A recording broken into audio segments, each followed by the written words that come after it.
for the celiac trunk and its branches. You can see the celiac trunk right there, and also its three main branches. This one is the left gastric artery, which goes towards the upper part of the lesser curvature of the stomach.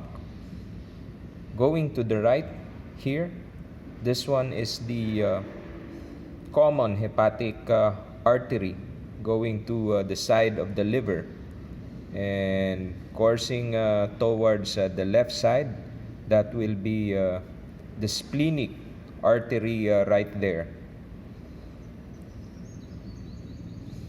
So the length of the celiac trunk actually varies. Sometimes it's very short, and it will seem like all these three branches are directly arising from the aorta.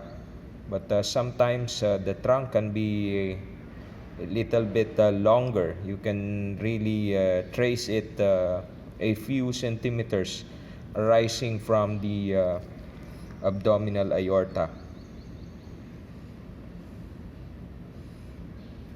So to re-establish orientation, that's the celiac trunk.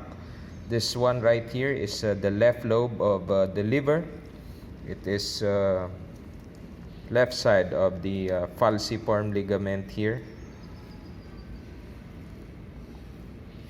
And then this one is this organ right here is the stomach. You can see the lesser curvature and the greater curvature on that side. So large part of the stomach consists of its body. The dome-shaped part right here, that's the stomach fundus. So originally there was the lesser omentum will cover up this area, and parietal peritoneum was actually removed to expose the celiac trunk and its branches. So this one is the pylorus of the stomach going towards the duodenum right there. So this one again is the common hepatic artery. From the common hepatic artery, the right gastric artery will actually arise. So the right gastric artery goes towards the lesser curvature also on the more distal or inferior part of the lesser curvature.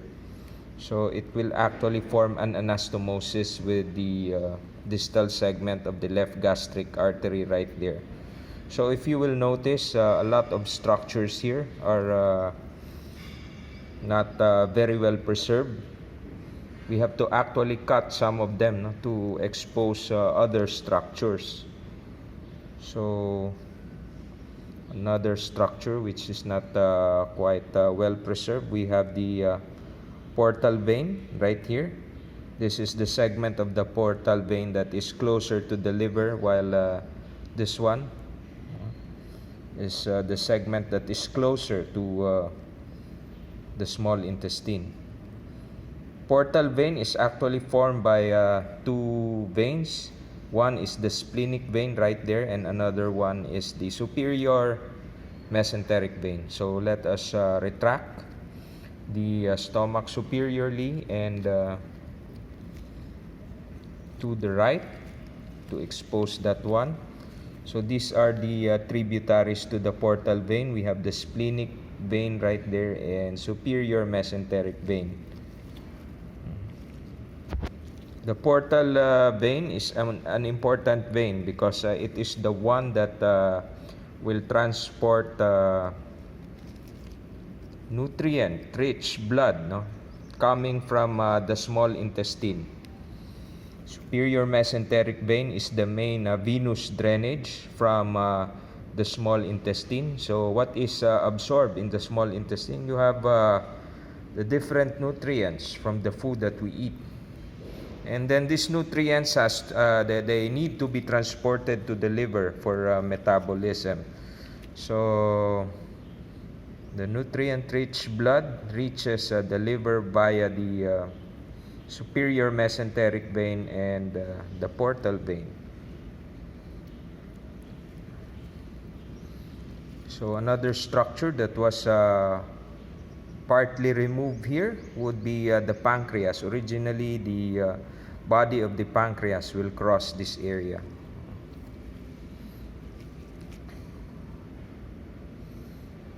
So this one again, this is the right gastric artery.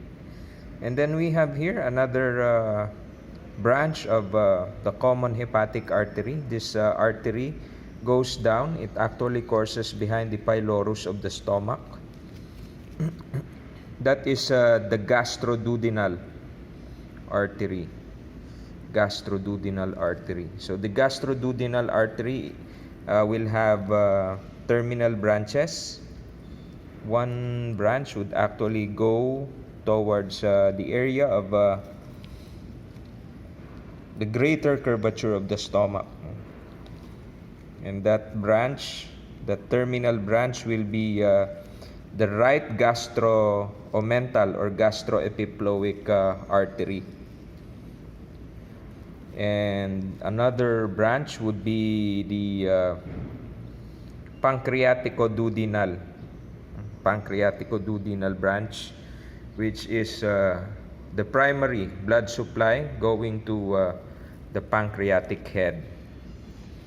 Part of the pancreatic head is still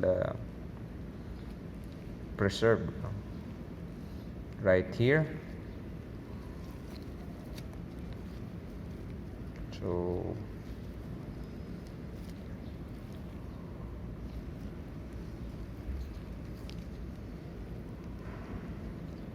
this one is the gallbladder. The gallbladder is temporary storage for bile. You have the neck of the gallbladder right there and the cystic duct, which drains the hepatic duct to form the common bile duct.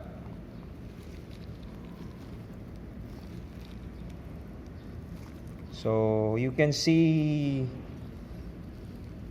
the bile ducts here. Once again, we have the cystic duct right there, common bile duct, and the hepatic duct coming from the liver. The bile ducts, hepatic, cystic, and common bile duct, they are easy to recognize, because as you can see, they are bile stained. Bile imparts greenish color to those structures. Once again, this one is the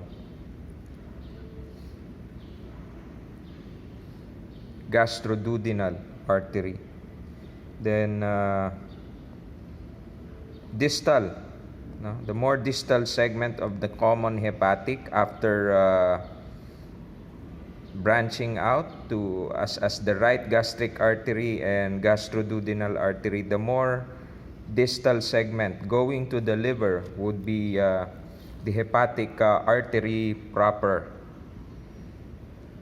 And hepatic artery proper will give rise to the left and right hepatic arteries, and the main blood supply to the gallbladder, which is the cystic artery, it usually comes from the right hepatic artery. Unfortunately for this particular cadaver, the hepatic artery proper is it's quite deep to this part of the liver here, and it's not very easy to dissect and access, given that we have a dehydrated cadaver here.